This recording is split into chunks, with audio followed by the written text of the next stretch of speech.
everyone, this is Gail from Gail Julie Makes. I hope you're all well. Just wanted to bring you another video showing you the alcohol ink flood technique on a canvas. We're going to need some Tim Holtz blending solution for this one, and we're going to flood the canvas with that. Please do make sure you're doing this in a well ventilated area, guys. This is a primed canvas, so what I'm going to do is I'm just going to start laying some down. So we've got rust,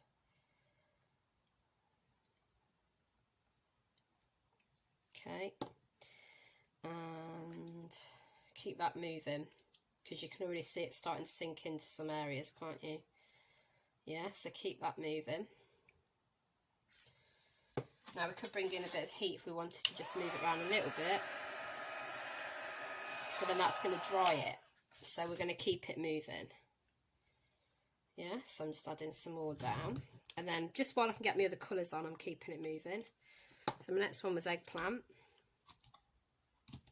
I need some more down here, look. You can kind of see where you've put it, and it's already starting to dry.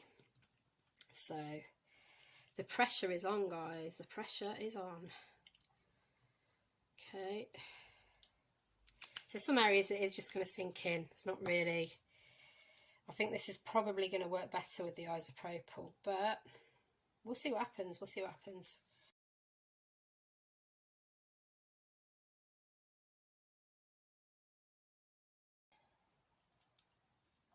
Yeah, I mean, this is a lot of blending solution you're getting through, so wouldn't be my normal cup of tea, I must admit, because it's going to be so pungent. Okay, but we're experimenting. You might not have such a problem with me, with your, you know, with your chest as me. I've had asthma when I was younger, and I had a whooping cough when I was younger as well, so that's kind of, you know, made me a bit more susceptible to coughs and things like that, which is not good in COVID times because people are like, why are you coughing? I've already had COVID now, and I was really worried about it because I was in the at-risk group at one point when I was on steroids and stuff, but I think I still am to a certain degree because I have my ongoing medication, but luckily, so when I had it, I think I had Omicron, and it was pretty mild. I just felt like I got sort of, you know, cold symptoms. Right, just looking for my other stencil as well. I think what I'm going to do is I'm going to bring in this stencil. Okay, I'm going to lay it down like that. Maybe we could have a bit of this one as well at the bottom. Maybe there, like that. And what I'm going to do then is I'm going to just layer over the top, pick up, see what happens. So we've got a print there. Oh, that's interesting. Wow, look at that. Look at that bit there. Loving that. I think that's where I've overlaid the two. That's going to take a lot of drying though, that is. Let's put that on there for a minute. But that will be a lovely, lovely background, I would say. And then we can take it off here. See, there's so much blending solution on there that I don't think it's going to take. Let's just try doing this. And now I'm causing a mess. Let's go through there, see what happens. Oh yeah, so we can go through the stencil and, you know, add dimension there like that. Purely an experiment today, guys. You know, that was what I had planned. Right, love that. Can we dry that quickly then? No, see, it's already disappearing. Now, I did find a way to solve this, and that'll be going up in another video. Basically, though, it's just to get the ink to a position where you're happy with it. Lay a stencil on top, and then heat through the stencil. Just keeping your distance, obviously, because the stencil's made of plastic. I've just noticed my stencil has left some pattern on my gel plate when I've dropped it on there, just to sort of, you know, get it out of the way. So I'm just going to see if I can go over. Oh yeah, look at that. Nice. We'll capture some of that down here as well then, because it's filling a bit of a gap.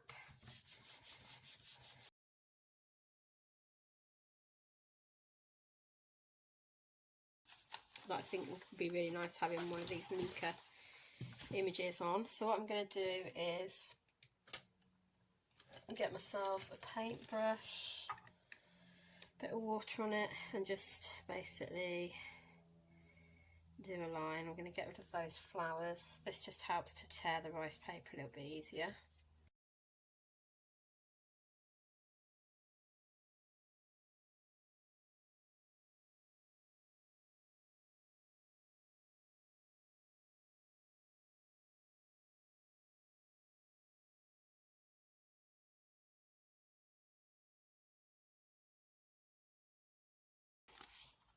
Bring that in. So just about fits, but we can kind of get that going over the edge there. I would, if possible, like to get rid of some of these darker brown sections. Doesn't matter if I'm ripping a bit of the actual piece, really. There we go, it's a bit better there. Let's get rid of that bit as well. Can't really get rid of that bit without tearing all that, but we can probably cover that up with something. So that, I think, goes really nicely against this section here. So let's get that down. Again, we're just going to use our matte medium. Now, one thing I've always loved about rice paper is it's just great to get stuck down, works really well with matte medium, and picture's always really vibrant. That excess tissue tends to disappear into the background more, and it just works really well for collage.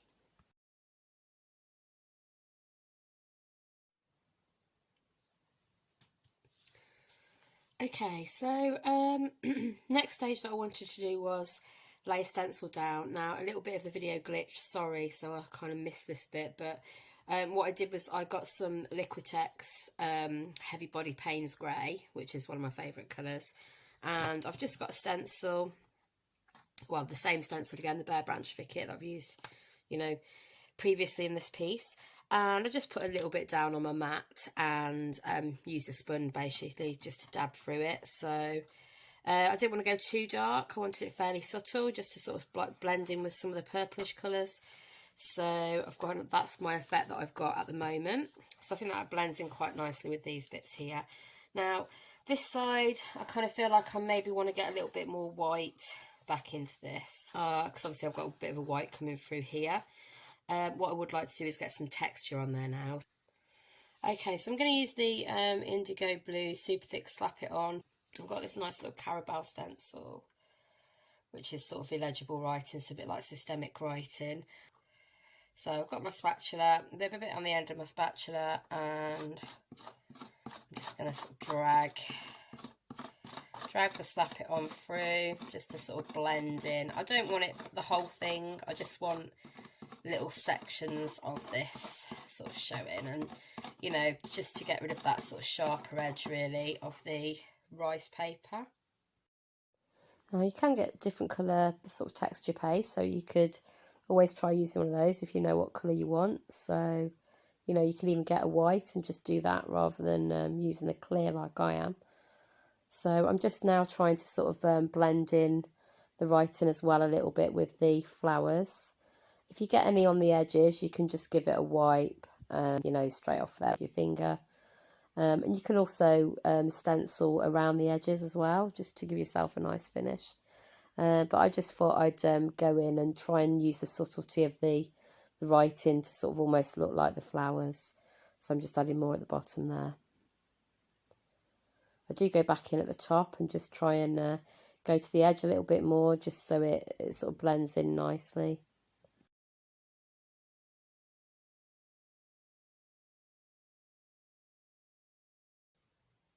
Okay, so we're back. This is pretty much dry now. As you can see, it's dried clear, so you can't really see where much of it is. There are still the odd couple of bits that were a bit thicker that's still a bit white, but that's fine. We can go over those, no problem. So I've got a nice range of colours here from Finnabair. So these are waxes. We've got the white gold. We've got old white, and these all smell absolutely gorgeous. That's one of my things that I like. They smell lovely. We've got rich copper. We've got Firebird. Oh, lovely. You're probably not meant to sniff them, but they do smell gorgeous. So I'm just going to smell them from a distance. Okay, we've got a blue velvet, which sort of looks whitish, but it's like that. It's basically like the interference paints, you know, it's got that sort of sheen to it. It's got a blue sheen. So I just tend to get the wax on my fingers, and then we'll start to go over those areas that we know have got that texture. And it's, you know, it's fairly subtle. Thought it'd look nice in the white. It's almost kind of giving us that sort of like a crinkled paper effect. But I like the fact that we know it's pretty much like systemic writing. We know there's some text there, but we can't work out what it actually says. Okay. And you know, it's so delicate as well that it could almost be seen to be sort of part of the flowers, which I also like. So, you know, you could put this on in various ways. I like putting the wax on with my fingers. Like I say, I don't mind the smell. I like it. And obviously, you know, it washes off fairly easily. You might have some residue on your fingers for a day or so if you've used one of the really darker colours.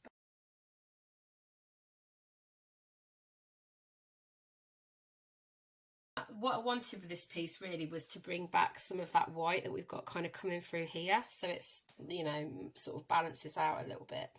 So what I may do is bring a little bit more defined stenciling into the top. I may just leave it. I didn't want to overdo this piece, which, you know, it's easy to do, isn't it? It's really easy to just keep thinking, oh, I need to do more. I can't leave a big space. I can't leave that big space in the middle.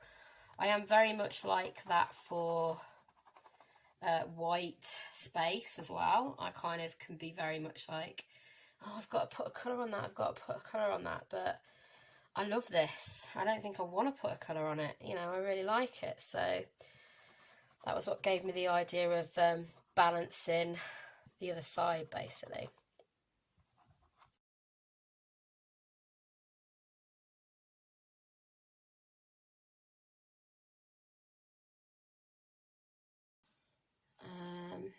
Yeah, so that sort of takes out some of the harsh lines there. I'm kind of thinking we need to get rid of some of these bits here as well. So let's just see what it looks like if we just start blending in. Still looks quite harsh, so I think we're going to need some kind of texture there maybe. I have this lovely flower stencil, also from Stencilgirl. I think this is Tracy Batista that did this one. I could just have some sort of like edges of flowers coming out, possibly. That could work, because that takes away that really straight edge as well. Yeah, so I think this time, I'm just thinking about putting the texture paste on with my finger. So I'm thinking if I just dab it through.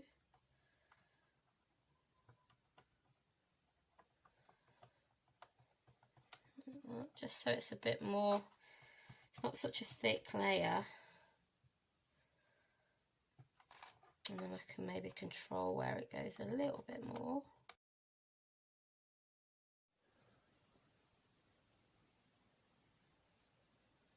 So as I was doing this, I did sort of think, actually, I don't want such a perfect straight line. So I did bring my stencil back in and, you know, move some of the actual slap it on more onto the dress area as well. So it is blending it in more cohesively. And then so you can just wipe away any excess you don't want. And then I'm doing the same again with the flower at the top, and there'll also be a flower in the middle.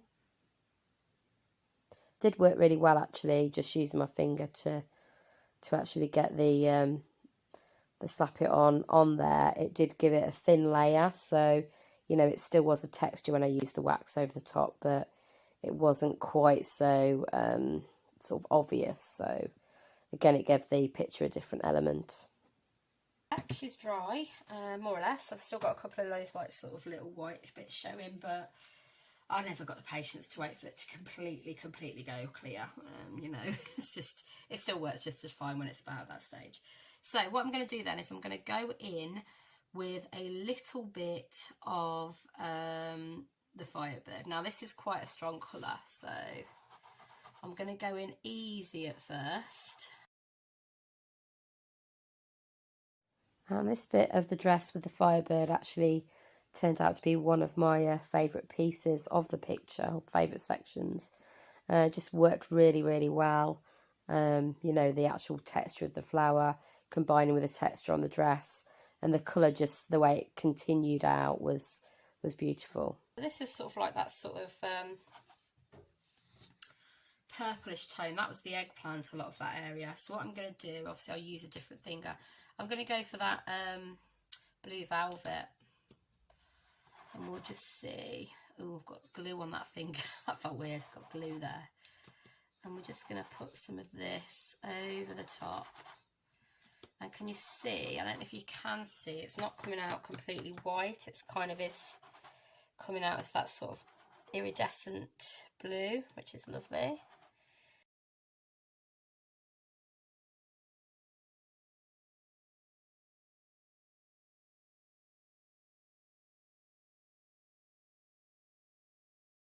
Got a nice turquoise satin colour, which again is like an interference one.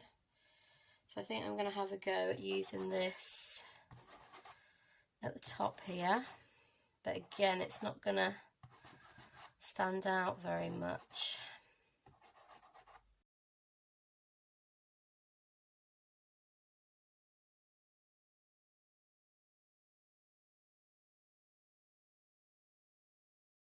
So at this stage I decided to bring in a bit of the white gold just over the top of the vintage silk, just to bring out the detail a little bit more. And then I go over the middle section with a little bit of the white wax, and then after that I think I just bring a little bit of the Firebird in, like a very subtle amount, just to kind of give the purple a little bit of warmth. Worked pretty well actually, I was quite surprised.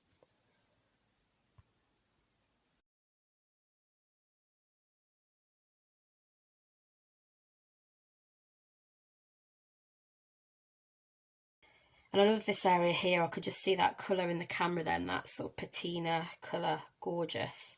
So I think, to be honest, not wanting to overwork things, I'm pretty happy with that. The only thing I think I might do is just put a little bit of white up here, just to tone down that dark colour there. So maybe just a bit of white just over the top. I'm not even going to add the texture paste, I'm just going to keep going over like that. There we go.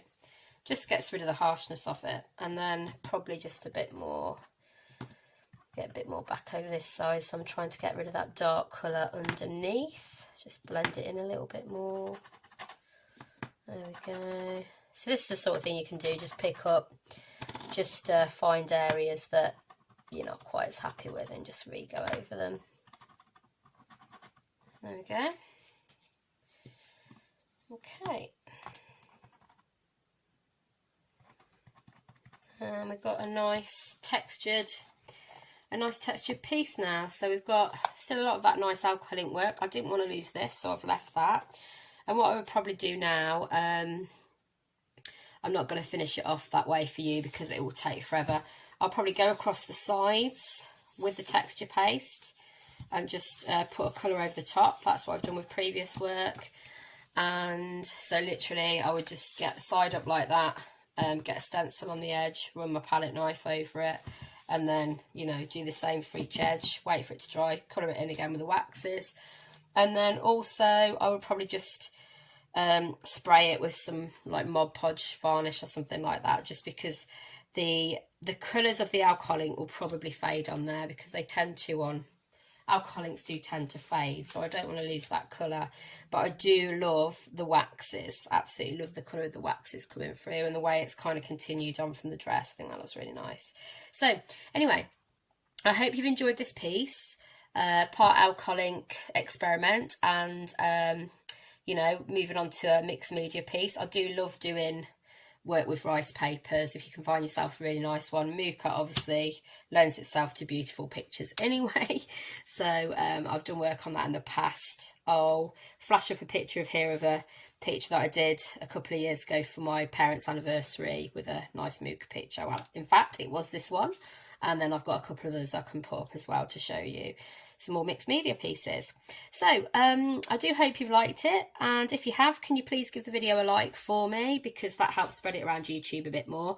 I'm nearly at 600 subscribers now, which is really exciting. So, ooh, it's getting tantalisingly close. I've got about 10 more to get. So that would be lovely if you could share it around a bit for me. Top left there is my profile picture. If you give that a click and then hit the bell and all notifications, that will take you to my channel and subscribe you, and it'll let you know whenever I've got a new video coming out. Bottom left there is another video that I think you might be interested in, so go check that one out too. Anyway, take care of yourselves, guys. Keep crafting, and I'll see you in the next one. Bye for now.